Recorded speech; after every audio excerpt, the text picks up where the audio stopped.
Welcome to Weird Faith, your leaders in fashion tips, where we stitch together a rich tapestry of fashion-forward ideas and looks.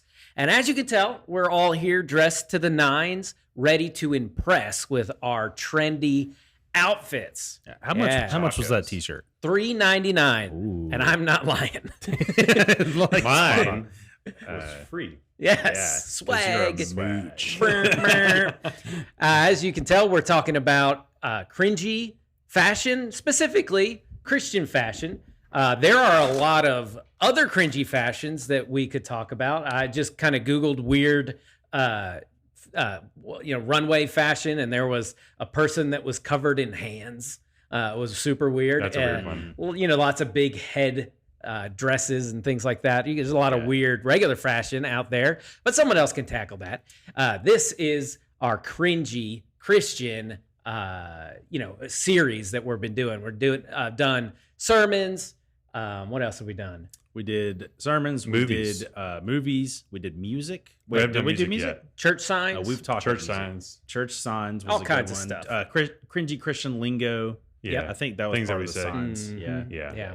What we're not doing is insulting, or we're going to try not to insult, but we're not trying to attack anybody. But one of the things that we are going to talk about is our different clothes that we'll see trending throughout the church. And we'll talk about this, there are certain even denomination traditions who do hold to certain clothing styles. We're not going after that. That's respectable. That's honorable. We're not going to come after you all for that. We're talking about the other things where we're kind of drawing attention to ourselves, or we're trying really hard to trend. Right. Or I know we're supposed to be set apart, but not this much. That's what we're talking about. And some of those stereotypes too. Like, Yeah. I've seen videos of I'm at a youth pastor conference or a worship leader conference, and everybody's wearing the exact same thing, like same colors, same styles.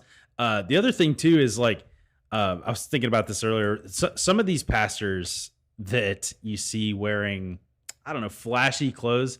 Like, I feel like so Carl Lentz, who was with Hillsong up in New York, I feel like I remember him saying something one time about, we just want to look relatable, and I get not wanting to everyone wear suits, like we talk about that. Yeah. We want to wear It doesn't fit casual, comfortable. culture Yeah, we in want people to Clarksburg. be able to walk in off the street and not feel like, oh, well, I don't have the same kind of clothes as this person. Mhm. But like, once you get to some degree, it's also like nobody dresses like that either. At all. You know what I mean? Yeah.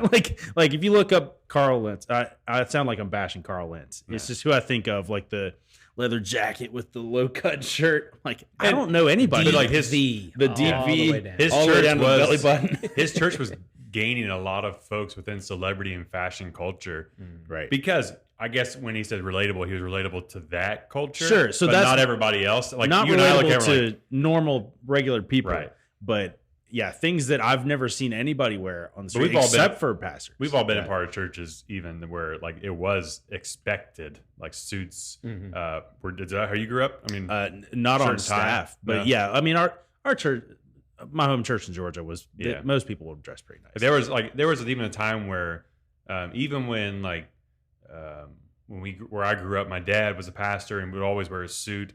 When he came on staff, there was kind of an expectation he'd wear a robe. And he's like, nah, not really my thing. And so he didn't. But even over the years of him being on ministry, you saw kind of the casualness kind of come in, and went from, oh, he's no longer wearing a tie.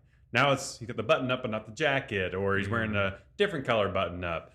And as a kid, there was moments where I would like to dress up, like holidays and like Christmas and Easter, like I'd wear a suit or something like that. But then there'd be other times I'd show up on Sunday morning just shorts and flip flops, and that would offend some because I was whatever, Pastor's kid. pastor's kid. Ugh. We're the worst. Yeah. But yeah. Yeah, it's I grew up wearing and on staff of several churches really just bad suits. It was I wasn't going to spend very much money on any of this You go stuff. to Goodwill. Yeah, that kind of- exactly. Because there is a level where it's like, is this bad stewardship to spend $500 on a suit that I hate? So I'm going to spend $3.99 on all the same T-shirt in 5 different colors. So did the ladies wear hats? No, we didn't do it. Never had that. No. So we had a few ladies that I remember when we moved to West Virginia that would still wear hats. Mm-hmm. You see pictures of certain eras. That era I think went away pretty quick. Yeah. But where the people were, and it's hard to determine whether you're looking at a church or the Kentucky Derby. Yeah, with like these massive hats with feathers in them. Both have mint julep. Yeah, that's not communion juice over there. But then I think that kind of got replaced around the 80s with the big hairstyles, men and women. Right. I mean, that's just, like there was like mine. Yeah, all the way up. Pompadour. You do have gray hair. What'd you say? Pompadour. And you can see as business leaders changed their dress, you could see as pastors would change theirs. When people stopped wearing suits, as CEOs or managers, then it was just the tie, or then it was a jacket with no tie. And now a lot of places are 3-button shirts with a logo on it. And a lot of churches do that now. Look at even the NBA and college basketball. Yeah, right. Yeah. Like there was a time when the coach was expected. Mm-hmm. Like I always have images of like Coach K at Duke always wearing a suit, but then like his last 4 or 5 years as coach, he's just there in like a windbreaker or like a polo shirt. And I was like, man, the game got really casual all of a sudden. It was kind of around the same time as COVID, I think, when COVID hit and they just changed regulation. But then you go back to the NBA. There's a new commercial out with Carmelo Anthony. Have you seen it? Does he have a suit on? He has his draft day suit. And he talks about, like, no, this is gonna be legendary, and it's legendary for bad reasons. That suit was awful. I guess but then, oh, go ahead. I was gonna say, you saw players on the sideline. There was an expectation that they had to wear a suit if they were not playing, and that's changed. It's kind of loosened up a little bit. And now it's pretty relaxed. But I guess that shift happened faster with the NFL. Like I know if you look at old coaches, like you probably have to go back like 40 years or something like that, though. Yeah, who's the to see a guy Green Bay coach? Yeah, that's what I was trying to think. Lombardi? Or Lombardi. Oh, maybe it's Landry is who I'm thinking with the hat. Yeah, with the hat on. Dallas. Yeah, that's right. Oh, okay. Yeah. Or even who was the legendary Alabama coach before Saban? Bear Bryant. Bear Bryant. Always known for the hat. With the like houndstooth suits or whatever. The Jim Tressel, like the red sweater vest with the tie. Now all the NFL coaches kind of have their own like trademark casualness. You know what I mean? Like Mike Belichick's going to have the hoodie T-shirt with the holes in it. And Mike McDaniel's wearing joggers. Pulled up. Yeah. Did you say Vrabel in the sweater vest? I didn't know. That was like Tressel had the sweater vest. Oh, okay. Vrabel wears stuff like that too, right? He wears a lot of hoodies. Oh, okay. It's fascinating. Right? Now we're talking about sports. Yeah, right. Let's get back to church. Church so, fashion. So I have a certain style, which is some type of sneakers, some type of jeans, wear black or blue, and then a button-down shirt that is untucked and it's got some crazy pattern on it.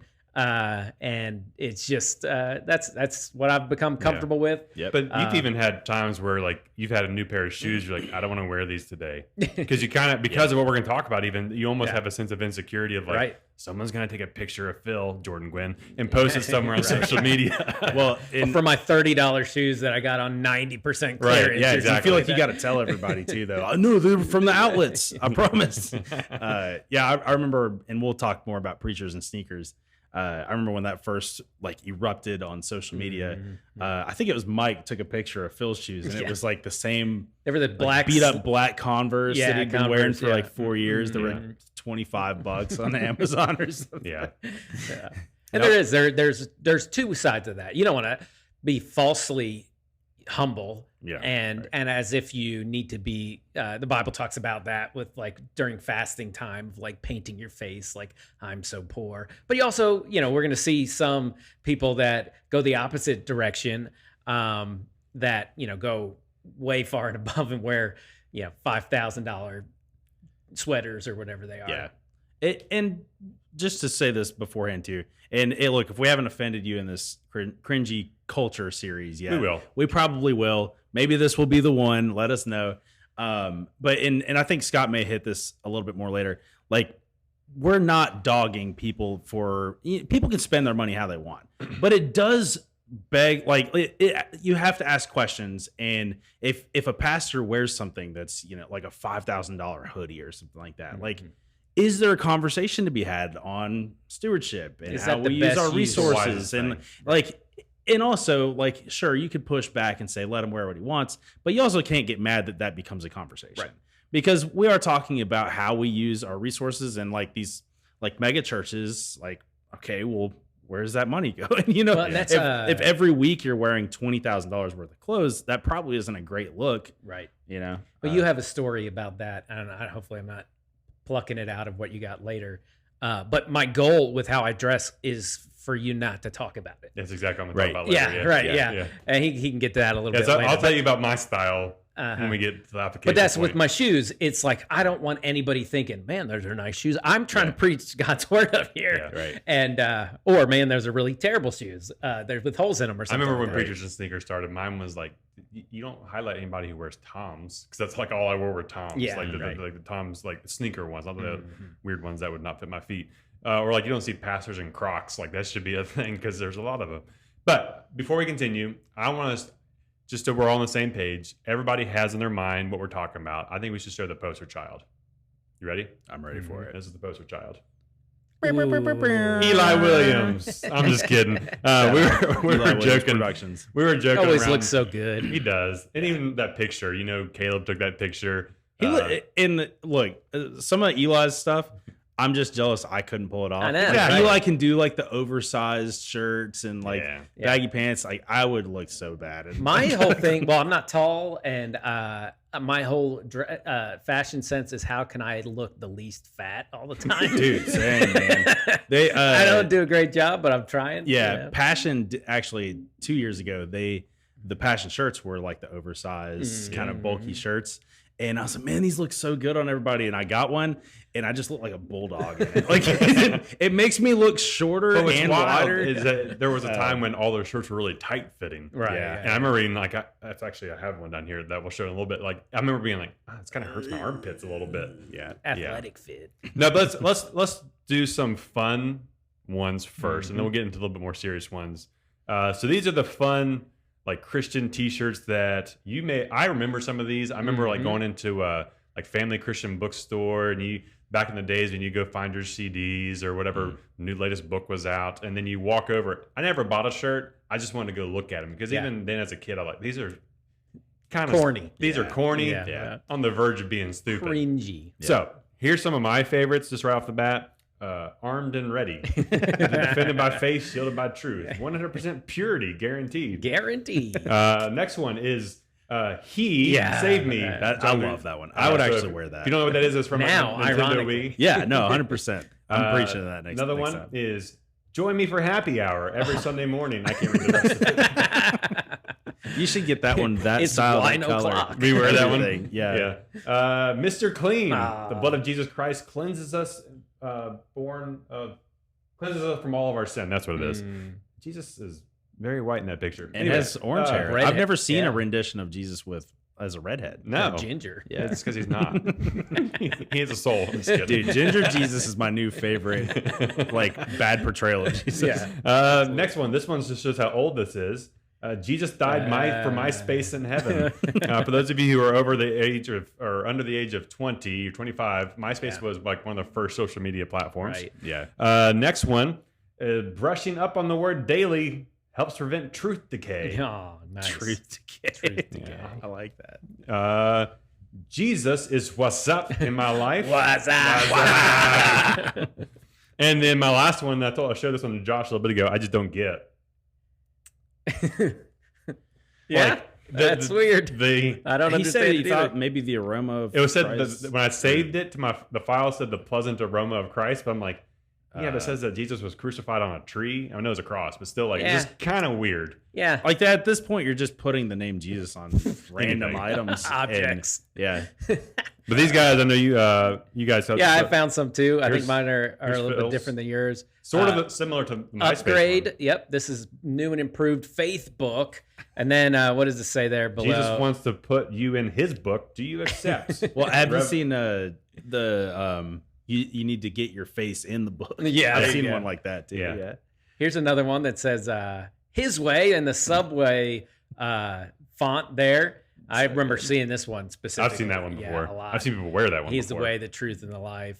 What's the next one? Yeah, this is a certain it's a little different. Heavy drinker. Heavy drinker.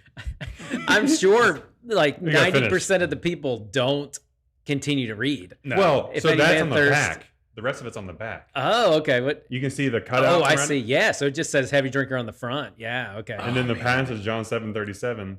That shirt looks like it's designed to probably be sleeveless too. Yeah. Yes. Exactly. Nobody's wearing that shirt. With And this is sleeves. the next step up. A little bit better design, but God is wiser. King of Kings. I like For that. all You you, need the- do, his blood is for you. You need the old frogs. Bud Budweiser. I saw another one that was this blood's for you, Oh, no. which is like this bud's for you. Oh, That's I thought funny. you were like a gang thing. Or something. No. Yeah. Now, before we go on with these, there are some really cool Christian apparel lines now. Yes. Oh, for sure. Noah There's has almost too many of them. I love Noah's. Yeah, Noah has one that says like it's got a QR code I think on the back, and it was like check back for good news, and you can scan it, and it just tells people. Either goes to Instagram, and it's like Jesus loves you, That's or awesome. then there's the God is dope, Yeah. or Jesus loves you, co. Be still Yeah. on now. Yeah, I was going to talk about how cringy Bible verse hats are, but we both have that same hat that says like I'm just out here trusting God. Yeah, I have one that's like you're invited to church up on the top. Yeah, I like that. And that keeps me from actually having to invite anybody to church. I just look at that. Just look at the hat. But there are some really cool ones out now, and this is kind of, we talked about this with Christian movies. Kind of the way things go is the first time it seems like Christians jump on things, the actual effort is really bad or like corny, Yeah, right. like with movies. And as things progress, maybe we get a little bit better at it. Stop trying to be so like quirky. We didn't even find any that are like aggressive, I don't think. I purposely did not put them in. Yeah, there. like shirts that like you're gonna turn or burn, or like something Yeah. like that, or Yeah. those like really like just in your face, which I can't imagine ever would work other than just to show people how like hardcore you are. But, Yeah. yeah. Ready for yours, Josh? Yeah, let's do it. Let's roll through. Where are we starting? Okay, so Jesus, I didn't read the bottom part. King of Does it say, Kings. okay, King of Kings. Nice Reese's shirt there. So that's a good I one. remember that one a lot. Yeah, This one I too. feel like I saw this one the most. Jesus Christ, which to me, like, it's not even a play on words. You're just taking the Coke logo. Right. Pepsi's and better, Throwing, anyway. throwing Jesus like Christ on there. So, yeah, that's a weird. I feel like I saw that one a lot. Jesus is king. You can have it your way with Jesus. That one just looks like dirty and greasy. It does. I It think looks- it's You can- just. I think you can it's smell just it. Burger King You is can the smell the problem. shirt. Yeah, you buy it dingy, and it's got like Burger King grease on it. Let's see. Yeah. God loves sinners. That's a good one. He does. Hungry, thirsty, come to me. All There it is. Are we moving into? Well, do we want to do we want to intro it like the rest of them? Yeah, We need to like how do you want to progress into going from this? Those are just fun T-shirts. Now we're going to get a little bit more serious into some of the things you were talking about earlier. With and it's actually going to be pictures of real pastors that some of you may listen to, really respect. We do. And we listen to some a of lot them. of these guys too. Yeah, probably not all of them, but a lot of the guys that we're going to throw up here, it's not, oh, we hate this guy, we dislike this guy. We just like to point to the flair and the fashion that maybe we're just not brave enough. Maybe they're doing it the right way, and they really are killing it, And most of we these, just are bums. they're I don't in know. different cultures than we are. Sure. Like New So, York, Los yeah. Angeles, Portland. Yeah. Right. I don't know if that's a good excuse or not, but it's something to so take you saw the into picture of account. Eli. We were saying already, Eli, you're braver than we are. It's fashion forward. We wouldn't do it, but He wore a Bart Simpson sweater on like, accident. Easter, or and he something. didn't know who it was. Yeah, no, we're like, why are you wearing a Simpsons sweater? His grandma had to I tell have him who no it was. idea who that is or what you're talking about. Bort so Simpson. this is the leap. So we're going from that to these funny T-shirts to one that this is a pastor that all three of us love and respect dearly. I just can't. Yeah. Judah Smith. Yeah, awesome books. Go listen. Go Amazing listen to I'll it. quote him. Yeah, 100%. Yeah, Those pants those are pants. intense. they And then the little stocking cap. His pants are a tent. they are absolutely the you can't really see it. His hands blocking in this shot. Yeah. But there's like a fuzzball patch on. It's a big like. What is that? I don't even know. It looks like an you animal. You can kind of see it coming off like of his a wrist pin there. right here. Yeah, no, Judah's got great content. Church Home in Seattle. I'd recommend going to listen to him. There's some great resources there. But we could really have found sermons, but 10,000 pictures that look like that. Yeah. I look forward to seeing their content every past- Sunday because I like seeing his outfits. I listen to him.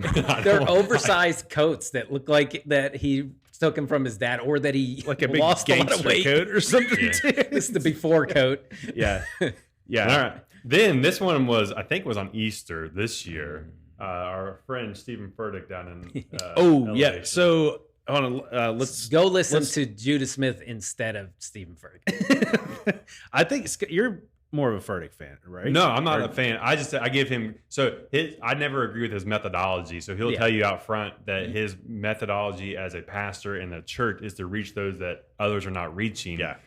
And that's about where it stops and where the criticism and he preaches the gospel, but it sometimes can come across shallow because he's trying to be so accessible that other churches will say, okay, if you win them, we'll disciple them for you. Right. Because it kind of just stops there. It's like, okay, now you're won to Christ. That's it. Yeah. Never and grow. he will toe the line of prosperity. Yeah, gospel. he does. Yeah, he's not as bad as some. Yes, he does. Towing the line is the best way to say it. Because like I have more grace for him than most because I know there's some really solid stuff there too. He kind of gets wrongfully grouped. I also sometimes. think he does get probably too much hate from some camps. Until- But hold on, we'll throw him back up here again. But we need to kind of introduce this segment, which is the preachers and sneakers part. So if you're not familiar with that, it was probably during COVID, right? It was right before, I think. Okay, right before COVID, a guy launched an Instagram page called Preachers and Sneakers. And the goal, or I guess the purpose of Preachers and Sneakers was to highlight some of the crazy fashion, mostly shoes that pastors were wearing on stage. And what he would do is take a picture of the pastor wearing them and then put off to the side the pictures of this is the shoe, here's the retail value, How much it costs. how much it costs. It was really controversial for a little while because, like you're criticizing. Yeah, why? Like, leave them alone. A lot of times it was, spend money on and what this has they been want. going on, and we're not going to get into this here, but there's other stuff that's been going on in recent days on like Christian Twitter of like, you never call out God's anointed one. Yeah, right. And I'm like, okay, first off, the anointed one in the Greek is Christos, which is Christ the Messiah. Let's leave that where it is there. Yeah. But I think we kind of talked about that in the previous episode too, about like how we don't call out our pastors. Right. No, And there's a way to do it. If Phil showed up, I'm just going to say it. Yeah, if Phil showed up on Sunday morning wearing this sweater, I'm calling him out for a bunch of different reasons. I wouldn't make it let out alone into the building. Dude, we were just talking. We don't have a picture of this, but one of the times that I preached a few years ago, so Candace, my wife, has way more just confidence with fashion. Mm-hmm. She likes the bold moves, but she's tried to push that on me a little bit.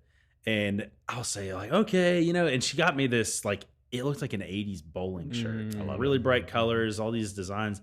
And I showed up that morning already just a little bit like, looking for people's eyes, like if there's anything said.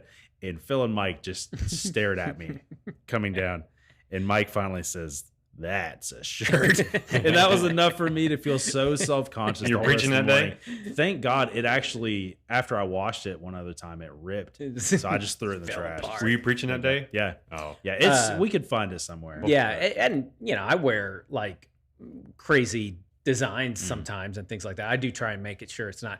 I saw one the other day that was bluey, like all different characters of bluey all over the shirt. I want that shirt. And it's this place that kind of hides it a little bit, like what it actually is. Yeah. And so I've been really tempted to buy one of those, but I'm like, My kids it has to would hide it real good to where love that it's like shirt. yeah, exactly. I want that. What to do it on like a kid's Sunday or something like that.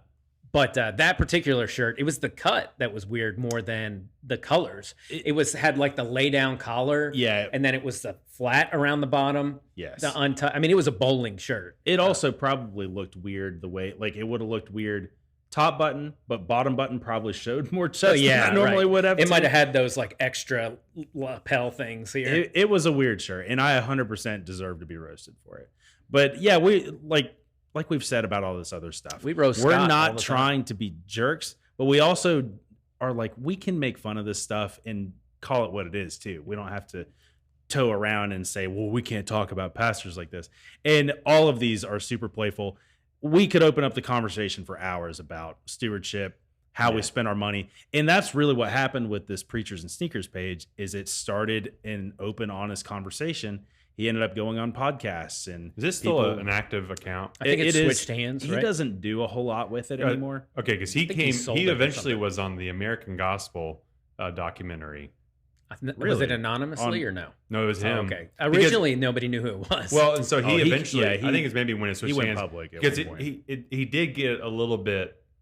I think there was a period there, and I'm just going to admit this. I thought it got to an unhealthy place. Maybe, at some point. And that's just my opinion. I loved it when it first came out. Yeah. More because, in my mind, just throwing this out there, and I am very happy and very content in life.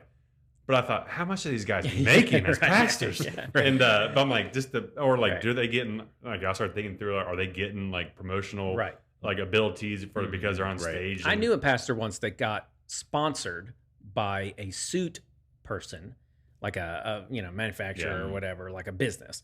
And during the live stream of the church, they would say at the bottom corner, it would say suits provided by whatever. Really? And super weird. That's kind of like you remember, I know you've probably seen Wayne's World. I think it's Wayne's World 2 when they're talking about when they sell their show up to the big network, and they're talking about product placement and advertisement, and all of a sudden they start going into these little infomercials, and then Garth's like, I don't think that's cool. And you look over at him and he's fully decked out in like Pepsi Cola hats and jackets and like promoting everything. I'm trying to imagine it'd be like in the bottom corner, like Hanes cotton $3 t-shirts or something. BVTs. Yeah. Who makes these? It'd be a Sunday Cool t-shirts. Yeah, shout out to Sunday Cool t-shirts. Ninjas or Butterflies, Sunday Cool, all those guys. So put that shirt back up because we kind of prefaced it. Yes.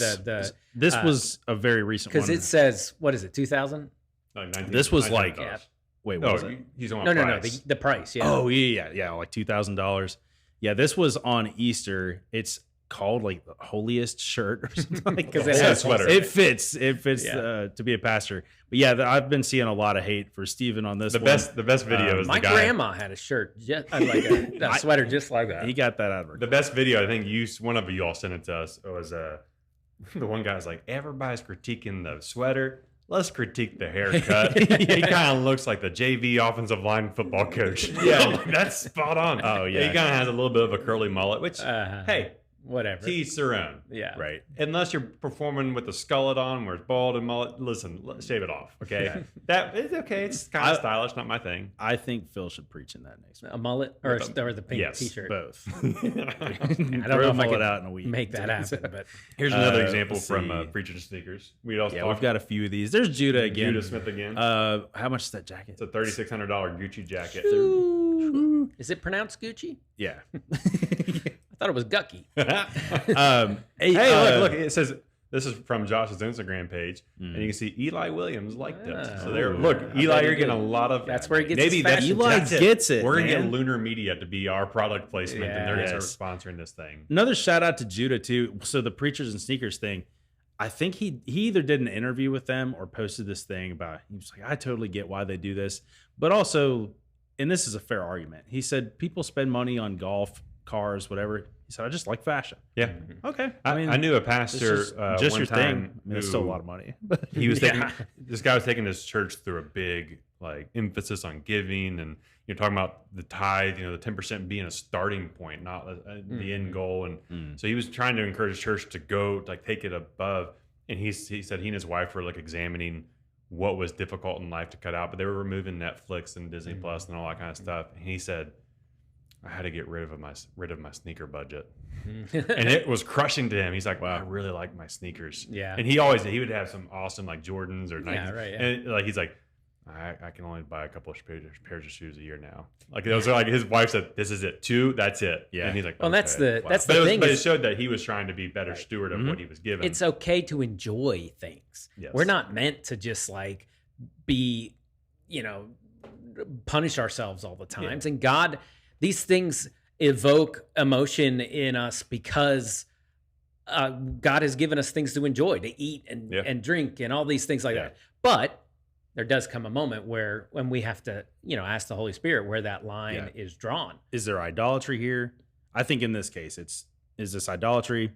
Am I stewarding resources well?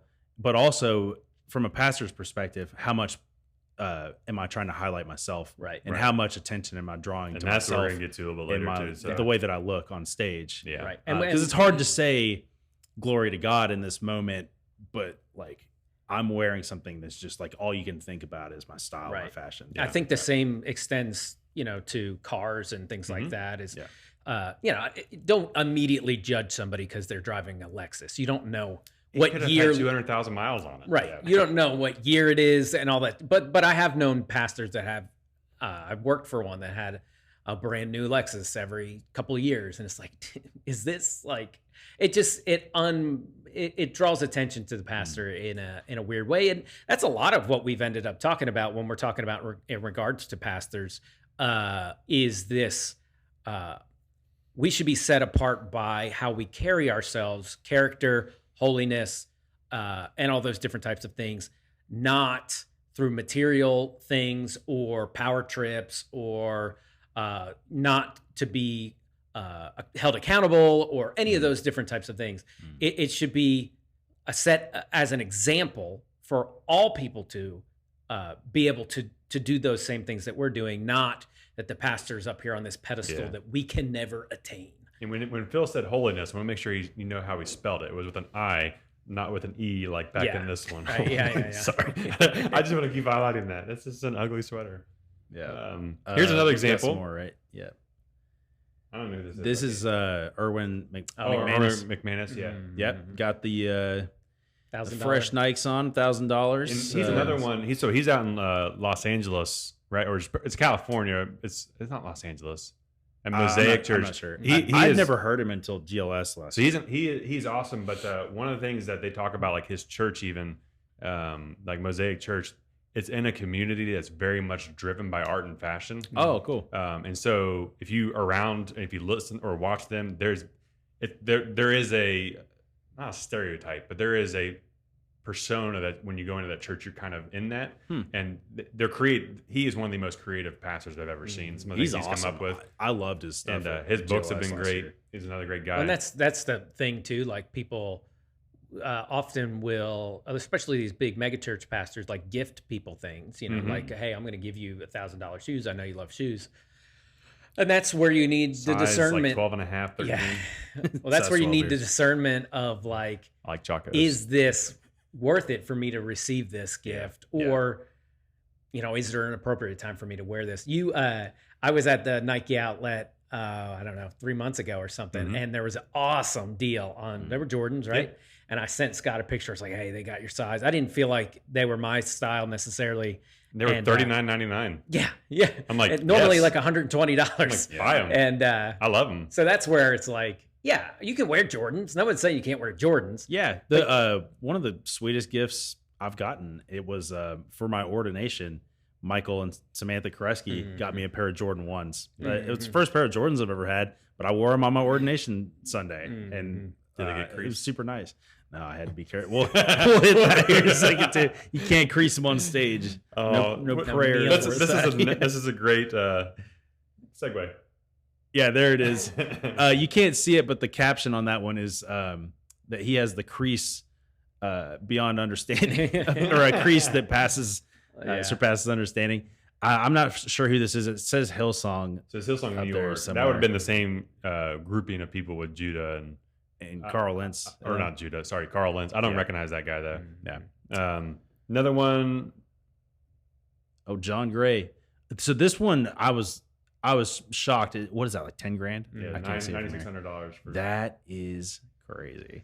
And so and he is one who does have a very lavish lifestyle. I was going to say he leans into the prosperity gospel stuff for sure. That's gotten into some trouble sometimes too. Some of that is when you're a prosperity gospel preacher, you kind of have to do that. Like God will do this to you if you do this. So it's almost kind of like, here's the proof. A badge of like, hey, my faith really is this great. Right. Because we talked about. Did we talk about Jesse Duplantis talking about the size of his house, and I've got the biggest house. He's like, he has some name for it, like El Ranchito, and it's like the biggest house in Louisiana, and just. But if his whole ministry is built on, if you give me money, God's going to bless you. You're at the top of that pyramid of the pyramid scheme. And you know, I don't know how many of those poverty-stricken people that donate to his ministry end up with a house like that. Yeah, probably. They can't I'll all let have you the know. biggest house in Louisiana. So. I keep, it's like lottery. You keep playing every We'll week. pick one day. One day God's gonna. The next one give is you a big winnings. series of ones that Josh found from a sermon series, which Yes. helps explain what's happening here. And we've talked about Michael Todd. Yeah, we talked about it in the past, last episode some with the of spitting. Yeah, like cringy sermon He's illustrations. on that verdict and things like level that. where it's like almost where I could endorse them, but not quite. Yeah, go listen to his relationship goals series and some of his ones that have Yeah. been on race and they race in the church. Those have been incredible. And then he spits in some guy's eye, so it's like, well, yeah. You give and you take. Yeah. Pros and cons. He and we talked about this before too. Probably nobody does a better job of getting your attention with illustrations and aesthetics and all this stuff. Or clothes. So So with this, we've got a series of pictures, and so I had noticed a couple times him wearing like a bright, like almost it almost looks like a onesie suit kind of thing. But then I realized as I was looking for these today, it was for this fruitful series, and he matched a specific fruit every single week. So this week is blueberries. So that was the blueberry week, and Then I think he has like pins on his jackets too of the fruits. Okay. So that was the grape week. So which fruit of the spirit is the grape? And dude, that's up for you to decide. Okay, I'll figure it out later. So there's the orange. So you had the I orange remember on that seeing week. this one. Yeah, the lime is my favorite one. He's got it. There it is. Because he's got a pin on there somewhere of, or it actually might be like a pineapple or something on his pin there. But yeah, I thought those were fun. I guess that's one way. Like it's at least kind of cool that he was like, all right, for this whole series, just the whole aesthetic is going to be matching these. I don't know. Maybe it's not cool. Yeah, I don't know. Then It here's your last one. He's stuck with it. This wasn't Michael Todd. This is what's his Charles name? Metcalf. Charles So Metcalf. I think he works with Michael Todd. This I remember when I first saw this one, I was just like, man, I don't know what's going on. yeah. So the whole vibe, if you watch any of the clip too, everything on stage, everything he's wearing, everything on stage, everything is pink. Was this around the same time Barbie came out or something? Maybe it was. That actually would kind of make more sense, I sense. guess. But I remember thinking, like, really, the pink ladder too? Like, that's crazy. But it's such an intense, bright pink too. Anyway, yeah, never catch me wearing that. So one of the ones Wouldn't dare. that I have, I'm trying to remember when it was at Passion Conference, and it turned into being the most distracting thing I've ever experienced at a conference. And it actually developed its own Twitter page 5 minutes into the sermon. That's the picture of Louis Giglio. This is the kneecaps His out. kneecaps I are don't sticking remember out. that. You don't remember this? No. I'm trying to remember. It was 2016 or 17. They're so shiny too. Well, so this what ended up being a thing is when he was look interviewing. fake. I can't remember who he was interviewing. aren't He real. may have been interviewing Levi Lusko. Those are knee pads on the outside of his pants, I think. You just sat there, stared at him the entire time. yeah, I don't remember anything else. Yeah. But then when he would turn and look at the audience, he'd put his knees together and then look like butt cheeks. Yeah. Or, hold on, don't look at the bottom, everything under that. It looks like he's like an amputee. Might have lost his Yeah. legs. Yeah. Yeah. It does. So It also, Poor guy. like, with it being just those two holes right at the knee bend, And then being so it big. looks like the pants just ripped where his knees were. Yes. Like he He's bent praying. his knees and they just right before he so came like out on right stage. after that, like seriously, like 5 or 10 minutes into that sermon, it was trending on Twitter. Louis Giglio kneecaps. That's awesome. And then it became its own Twitter page. No. That would just randomly post Yeah. Louis Giglio quotes for a while. Like I followed it for a little bit. I'm like, this is kind of weird, but kind of cool at the same time. Yeah. But it emphasizes in that, like what Phil mentioned earlier, when we are preaching or when we're teaching, that we can do things that are distracting to those who are listening. In the same way, what we're talking about in all of our style and our fashion, if you wouldn't even want to call it that, what we're talking about is how what we wear can be a hindrance to the gospel or to people. It can be a roadblock.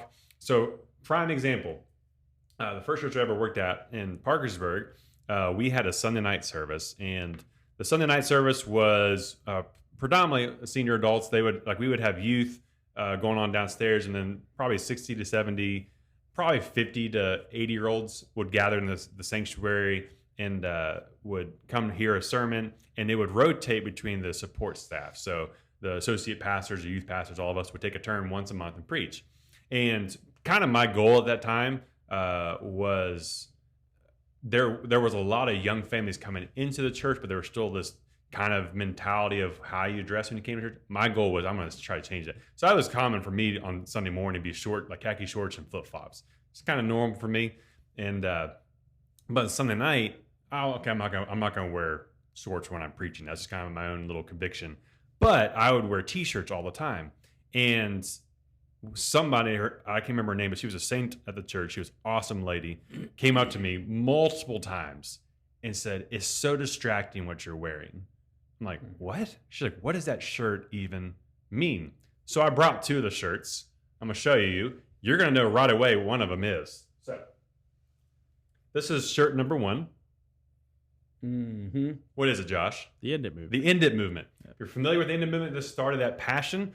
This was the ending of human trafficking, like to raise awareness. It's just an X.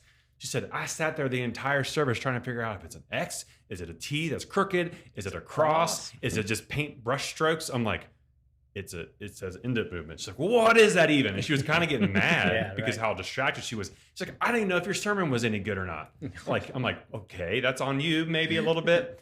So then probably, I don't remember how much later, but it was right around the same time, I wore this shirt. And I love, this is a senior high convention shirt from West Virginia Baptist. Little baseball tee action. What does it say? It's the Jesus So going up. Oh. Kind of can't see it, but if you turn it this way. So you have to lay down for people to read it. I see it now, Jesus, right? Yeah. So even recently, as a gift to us, Laura Warba got us these little hand-carved things that say the exact same thing, says Jesus with the same print. That's a bad shirt, man. And I just don't like that shirt. You don't like this shirt? Not at all. Well, tell Robbie Lee. It was I'm just kidding. Rob, I don't like like back, that it was like a QR. This was back when QR codes were first kind of becoming a thing. So I actually really love this shirt. I love baseball tees. They were really comfortable. But after that, she's like, what is that shirt? Again, she's wound up about it. I'm like, it says Jesus. She's like, no, it doesn't. I said, go like this. She goes, oh, it does. That's nice. I'm like, I don't know what you preached. Again, I had no idea what I preached. And so then I began to understand, and there's a lot of power in what is it I'm doing on stage. That can be a distraction for someone. And that's not just with clothes, even the words that we say. Like we talk a lot about accessible language. Yep. And then we talk about like mannerisms and a lot like if we're only doing the same kind of stories over and over again, it can be distracting. Yeah. And so my goal at that time, I was like, okay, I gotta be so focused on what is it that I wear that's not distracting. And so I kind of made it my goal. And if I still kind of maintain this, everything that I wear is pretty much plain. Yeah. There's no logos or anything on there. Because also around the same time, a little bit later, a few years ago, I was doing student ministry at my previous church. We had 9 high schools represented in our youth group. 9 high schools, and that's not even including all the middle schools. And if I were to wear on a Sunday morning a high school shirt with one of their logos, I am now telling the other 8 that they're not as valuable as this one. Yeah. Right. And so I kind of kept that practice going. And I would tell my youth leaders, like, hey, I know you live in Marietta, but when you come into the youth room tonight, please don't wear any Marietta High School stuff because I don't want you to communicate anything to anybody else. Right. Honestly, it's the same thing as like if I were to get up on stage on Sunday morning and wear a political party T-shirt. Right. Yeah. You automatically divide the room. And so it begins to make us ask the question, and that's kind of what we're talking about in all this, is clothing itself is not the problem. That's not what we're talking about. It's more about the heart behind what it is that we're doing. Yep. And you can jump into scripture, and there's a lot of different things that you could try to interpret or misinterpret. We're not going to be the whole like Levitical law about the 2 kinds of fabrics coming together. That's not what we're talking about because I don't know. This is like part polyester, part something else. I don't even know cotton. What is polyester? What is polyester? But what we do see in scripture is a lot of emphasis, and some of these scriptures, I'll be honest, have been used in a bad way, and we'll kind of talk about that a little bit. Like 1 Timothy It was specifically Timothy was talking about men raising holy hands and worship. Then he starts talking about women dressing themselves with moderate clothing, with reverence and self-control, not with their hair braided or gold, with pearls and expensive clothes. Now, that passage, as we were kind of talking about this earlier this morning, has been used over the years within the late 90s, early 2000s, in that purity culture that we kind of hinted at in a previous episode, to almost shame women into a modest dress style to not provoke men from sinning. That was kind of like the whole thing, and that's a whole nother conversation for another day. But it shamed women for what they wore, and then instead of calling men to holiness and calling them to self-control. Right. I mean, you told me a story, and we're not going to go into it, but you told me a story earlier about just someone being kind of publicly shamed for what they wore and what that did to that person. I've seen that before at church camps or at just events. Young, too. Like young kids. 10, 12 years old, yeah. Yeah, it's like, what are you talking about? Like, they're just, and so actually what Paul's talking, he's not even talking about necessarily about revealing shirts, because we also have to remember context of culture. Culture in that time period wasn't necessarily into the same, I'm going to say it this way, body parts that are of attraction today. If you go around the world today, different cultures have more emphasis placed on different parts of the body of places of attraction. I was in a country one time where they told men, if you were visiting, wear long pants because legs are the primary sources of attraction. So you wore pants or you wore long skirts if you were women, just so you just did not highlight. Is there anybody that likes kind of like an overhanging belly? I need to move there. There are cultures. Put me in the wrong place. There are cultures, and I've been to one country where if you are, because it's such a poor country, if you have any kind of weight, like physical body weight, it actually shows that you probably have wealth and you can afford food. So therefore you are desirable, not because of your looks, but because of your status and wealth. It's similar to, I know back during like dukes and kings and whatnot, if you had darker skin, you were seen as someone that worked in the field and having very pale, like you see those paintings where the person looks, they're pasty, iridescent. Yeah. You can see through their skin. Paul, and specifically in 1 Timothy, he was talking more about, in that culture of Ephesus, don't flaunt your wealth with what you're wearing. Like don't try to show your beauty in what it is that you're wearing. Let your beauty be something that's within you and who you are. And Peter says something similar in 1 Peter chapter 3, another passage that has done something similar when he talks about rather let your adornment be your inner self with lasting beauty of a gentle and quiet spirit, which is very precious in God's sight. And Peter's saying the same thing as Paul.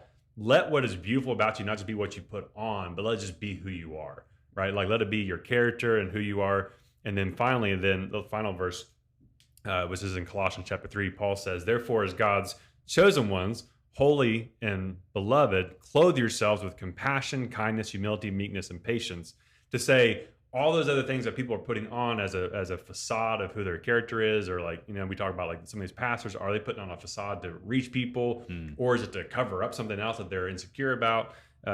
He's saying, let what's most important be the compassion, the humility, the kindness. And he says, put on Christ. And not only put on Christ, that we see Paul talk about that in baptism, put on Christ, but always see him talking about put on Christ's character. Like, so when you start talking about like, okay, should I wear these $39 Jordans? Man. Probably not.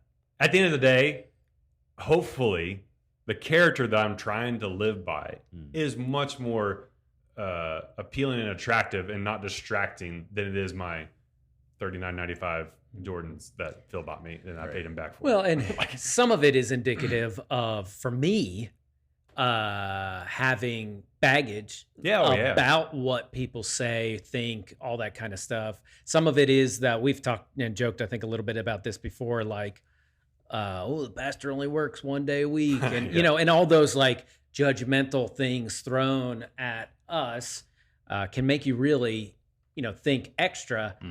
Those shoes to me don't mean anything. Yeah. But what means something to me is this going to get me, some dumb comment that I'm going to think about for the next 2 years? And it's good to anticipate some of those problems. Yes. But I do think once you deal with a few of them, we probably do go over the top in trying to protect ourselves from, just any kind of unwarranted criticism. When I moved here in 2017, I think is right. Yep. Is that right? Yep. Yeah. I bought a 2013 Jeep Wrangler with, 60 or no, like 35,000 miles on it or something like that. And there was a decent amount of time that I was like kind of embarrassed. I upgraded from like just because of the color. No, the color is the best part. I upgraded from like a 1998 Pontiac Grand Am that had 200,000 miles on it. Yeah. And that's awesome. Yeah, right. Yeah. I remember you saying, "Oh, dude, I feel bad."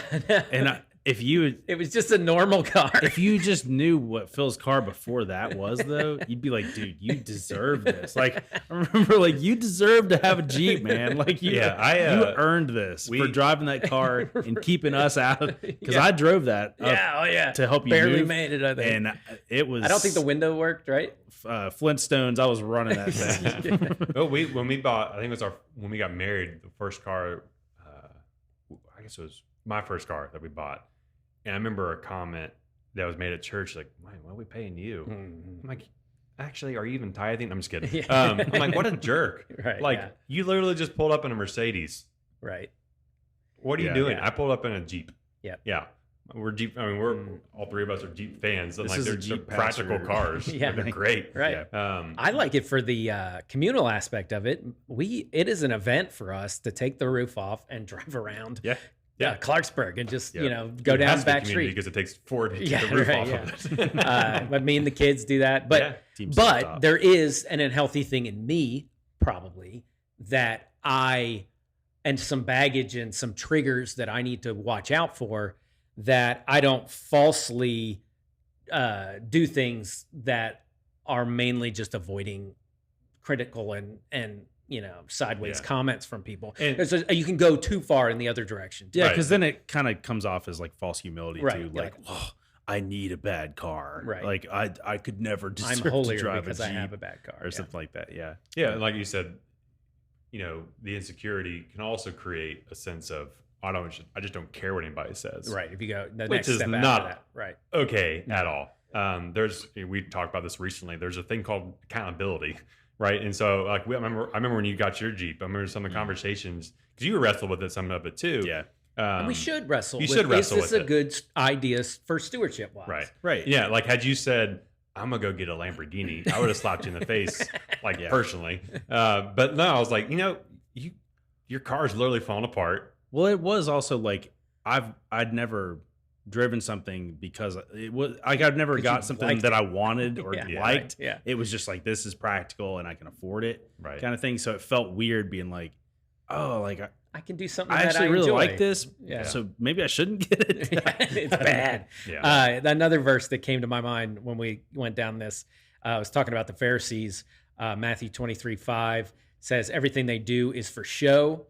On their arms, they wear extra wide prayer boxes with scripture verses inside. They wear robes with extra long tassels, and they love to sit at the head of the table at banquets and in the seats of honor in the synagogues." There are people that we have met, and you probably know some too, that very much tie what they wear to how spiritual they are, especially on Sunday morning. I've heard people say, well, I just feel like wearing my suit or dress or whatever is me worshiping God. And that's okay. Mm-hmm. Yeah. That is okay. Yeah. The next step of "so you should too" is where we get to or "I'm better because I do this." Yeah. It's fine. I know people that's just, they do feel like that's like a sincere thing that they can. That's not at all how I feel. If I did it, it would only be to please that person that would judge me otherwise. Yeah. Because I don't have that conviction. Yeah. And the heart behind, to me, this is worship, that I'm going to wear something nice, but also not getting to a place where I'm earning God's favor and love by wearing something nice. Yeah. I fell outside of that if I'm not dressing in my absolute best. And look at me, or see how dressed up I am. Yeah. We can get in that. Well, and then the other passage I want to share is, because we're talking about we've talked a little bit about pastors, but like even talking about what you're saying, like how we all come across, like also realizing that convictions are personal. Yeah. And like, I believe you shouldn't wear anything with a distracting logo. Right. If Josh got up on stage on Sunday with a big Nike logo that said "just do it," I'm not going to yell at him for it. No. I wouldn't do it. You can just do it. I have things. I mean, obviously, I wear something very similar. It's like, I wear a button-down shirt every time. Yeah. It's the way that I dress up. Right. I don't care if you do or if you do. I love t-shirt hoodies. If you haven't noticed, like I love them. I love dry fit stuff. But like the other side of it is also when you have those convictions, don't expect everyone to follow the same ones you do, and don't show favoritism to those who do. So James says in chapter 2, my brothers and sisters, believers in our glorious Lord Jesus Christ, must not show favoritism. Suppose a man comes into your meeting, or in our case, like a church service, wearing a gold ring and fine clothes, and a poor man in filthy old clothes also comes in. If you show special attention to the man wearing the fine clothes and say, here's a good seat for you, but say to the poor man, you stand there or sit on the floor by my feet, have you not discriminated amongst yourselves and become judges with evil thoughts? He goes on to say, listen, my dear brothers and sisters, has not God chosen those who are poor in the eyes of the world to be rich in faith and to inherit the kingdom he has promised by those who love him? And so even like on a Sunday morning, sometimes what we're doing is we're making an assumption. Right. Like I told you, I think I may have mentioned this in a comment or a previous episode. We had won did I mention the comment about the haircut at the state soccer championship? Yeah. Where the guy came out to me Mohawk, afterwards and he came and said, whatever you're going through, get out of your system quick. Yeah. What in the world does that even mean? Right. But I've seen that happen in churches all the time where someone comes in, well, they must be on something. Why? Look how they're dressed. I'm like, that means nothing. It doesn't. And so if we're not careful, with all of a sudden start showing favoritism by those who share our convictions, or those who, in this case, is like they're showing favoritism to the elite in society and shaming the poor because they also know that gives them more power, more favor, more money themselves. I grew up in youth groups and things that would have like an extra pair of culottes around.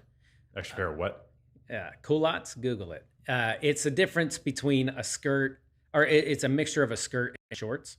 It's a real flowy shorts that look kind of like a skirt. And they would have those around just in case a young teenage girl came in that wasn't, that skirt was above their knee, or were wearing shorts that were above their knee.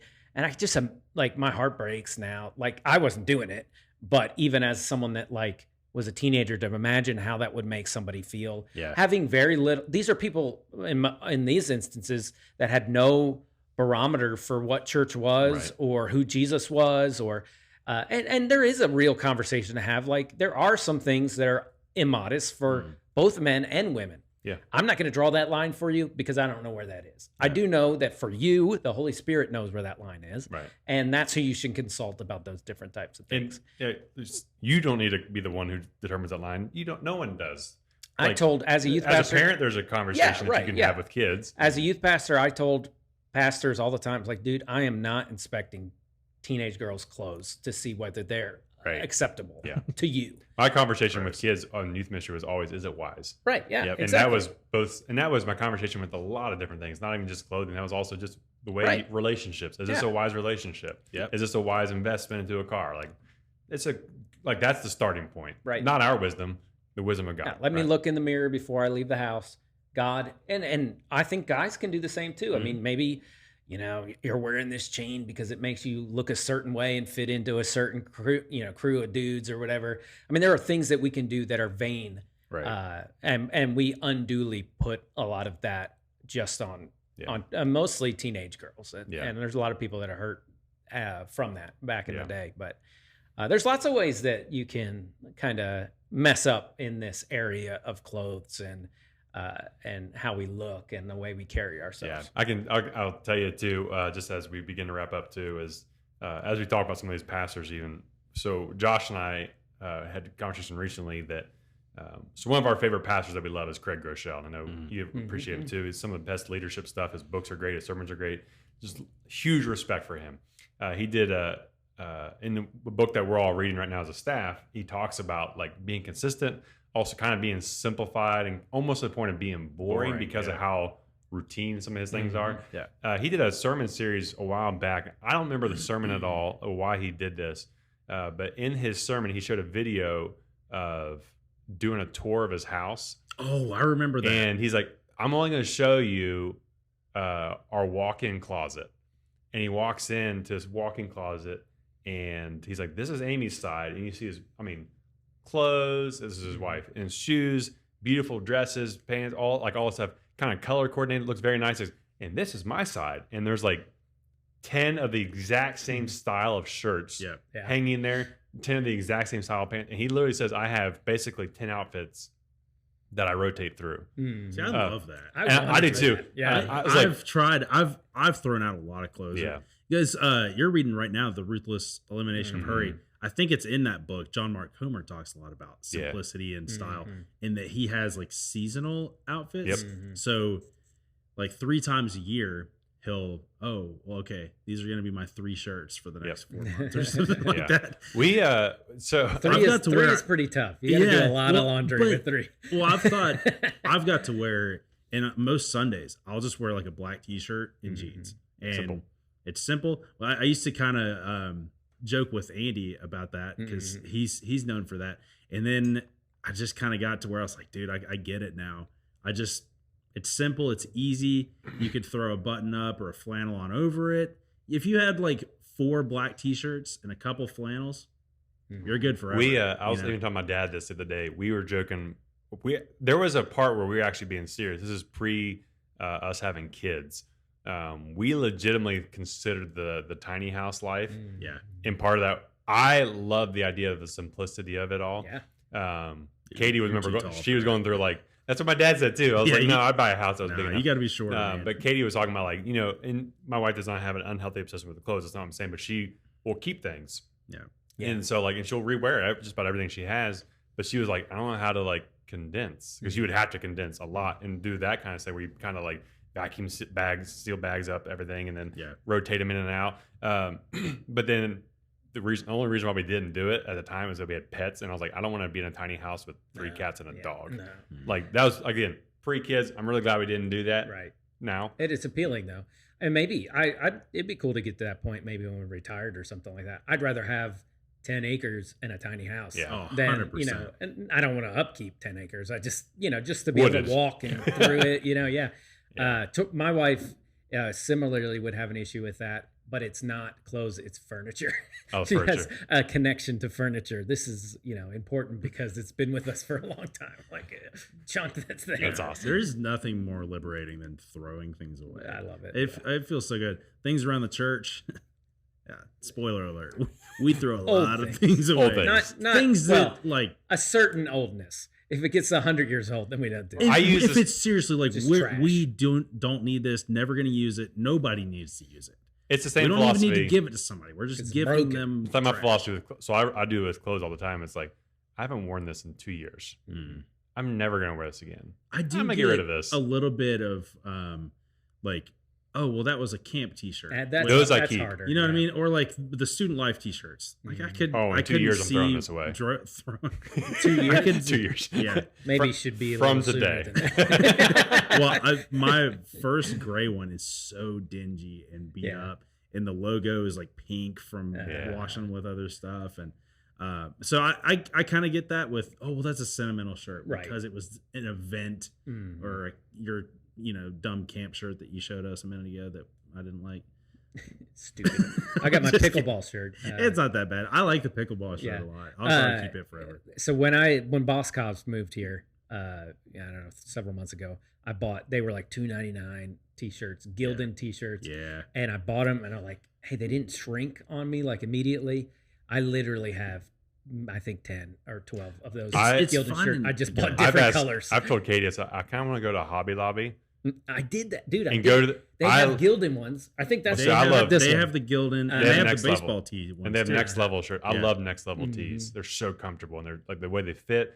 And they have like 13 colors for like $5 a piece. I'm like, that would be like a birthday present where I just go buy all 13 of those and rotate them. That's the thing for me though, is finding the one that I like the fit and the feel of it best. So because like I've tried the plain Gildans, and I guess I just didn't like the way they fit on me.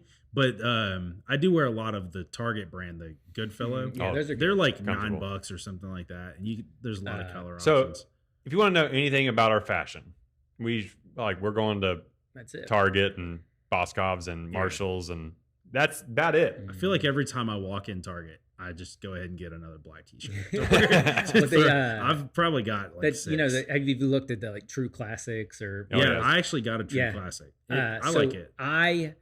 That really appeals to me to buy like 6 of the same shirt that are awesome shirts. But then I get to like the checkout and it's like $70, and I'm like, ooh. Yeah, it'd have to be a birthday present or something where it was like, it's hard for me to spend that much. Yeah. So all that to say, have grace for people when they don't live up to your conviction. Yeah, we're just talking about our own fashion. We don't have it. No. We're just I love that we are ourselves. Yes, that's ultimately what I think it should be. Is that you should always be the best version of you. That's just. I read that in a fortune cookie once. Yeah. But it's always about the heart behind everything, and don't feel like you have to. Like I remember I had a conversation with somebody who was walking by our church on a Sunday morning one time, and it was a kind of controversial conversation. He was kind of agitated. Look at all these folks going in there. They're just the most hypocritical people. I said, honestly, I don't know if you've ever been here, but this is the most authentic community I've ever been a part of. And that's what we strive for, even as pastors. Like we hopefully are trying to show that when you see us on stage, we're the same as we are on this podcast. We're the same as we are when you've run into us at the caboose or whatever it is that we go out to eat. For better and worse. Yeah, this is what you get. But we want the same thing for you. When you walk into church, sometimes when you see a pastor, you're like, oh, it's a pastor. I'm gonna like, hey, pastor. I'm like, stop. No group of pastors takes themselves less seriously than Clarksburg. Just don't call me Church. pastor. Almost then we'll go from there. Where we just hate ourselves. Yeah. But we regularly have homeless people come to our church, and that really changes your mind about some of this stuff. Is how do I meet people where they're at, and when they're at their lowest, and come off in an authentic way. And I've personally had people thank me for wearing jeans, like literally, like, hey, it makes me so much. Now I've had people also if you've ever seen his legs, that's jeans, why. Just kidding. But anyhow, yeah, it's just fun things to think through and just remind ourselves that there's so many ways that we can get trapped in this world. And what's the verses talk about like the lilies of the field, how they clothe themselves, that God is the one that takes care of all that, the sparrow and all that. And ultimately, that's our hope for you, is that it isn't something that is a stumbling block for you, what you wear or what other people wear, and how they, impress you or don't impress you. But that we would find our hope and our value and worth solely in the fact that we are a child of the King of the universe. Yeah. So as we close up, I'll just read Colossians 3 again, because I think it fits perfectly with what Phil just said. Therefore, as God's chosen ones, holy and beloved, clothe yourselves with compassion, kindness, humility, meekness, and patience. That's our desire for you. That's our desire for all that come into CVC and whoever. We just want you to be like Jesus and not feel like you have to put on anything else. Like, just be like Jesus. Yeah. Love that. So you guys want some shallow Shakespeare? Yeah, of course. One more. Just one. I wasn't going to bring it up, but I actually thought a couple of these were pretty good. Okay. I actually, for a little engagement with everybody, so we can close off with, having something for you guys to do with us. Drop in the comments. Segment here.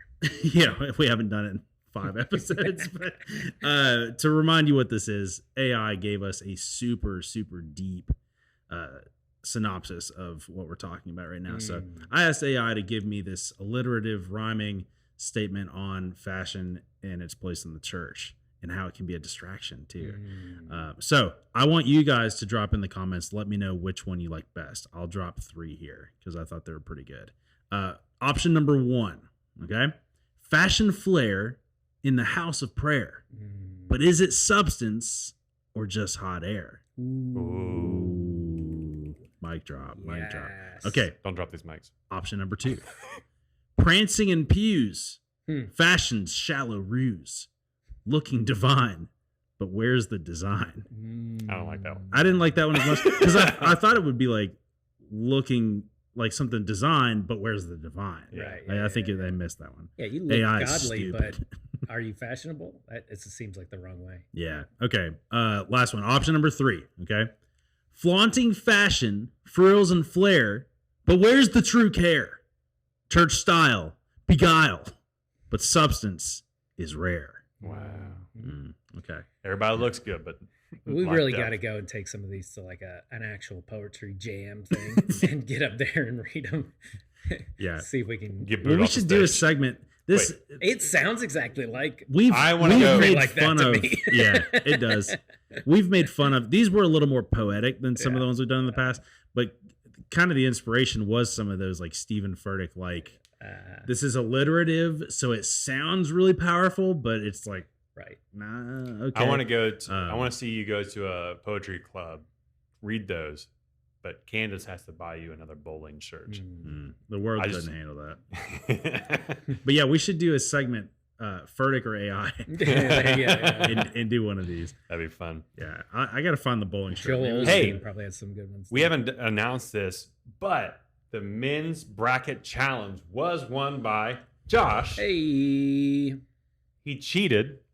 Actually, no, I'm just kidding. So, because we can't let one of our own people here be the winner, because you were the first loser, Brett Harbaugh, you are the winner. Yeah. So you're going to get you a Weird Faith t-shirt. It's Proud the of you, most Brett. fashionable thing that you've ever seen this side of GQ magazine. So you're going to rock that around. And then for the women's bracket, we actually don't know who you are. Yes, own up to that name. It's like it's King Ra. King RAH23. I don't know who you are. But you're better than us. You are better than us. I had 38% on that bracket. I'd like 12. It was awful. Yeah, I think I got top 4 in that one too. I wasn't watched a close lot to of women's whoever was basketball in the first. tournament because it was exciting to watch, but I didn't know anything about it going into it, so I was terrible. Yeah. So whoever you are, let us know in the comments, and we'll get you a T-shirt also. Unless we just don't know who you are and you don't really want a T-shirt, then we'll give it to somebody else, like maybe It's very me. fashionable. I don't know. It's a very fashionable So, t-shirt. Yeah. That's it. That's our Cool. episode for the day. Yeah, go man. like and subscribe. Drop in the comments. Let us know what you enjoyed from this episode. And which one of us is most fashionable? Yeah. Yes, The yeah. Chacos. Hey, you can hurt my feelings, but we love you guys. What do we always say, Phil? Let's get weird because normal isn't working. Love you guys. See you next time.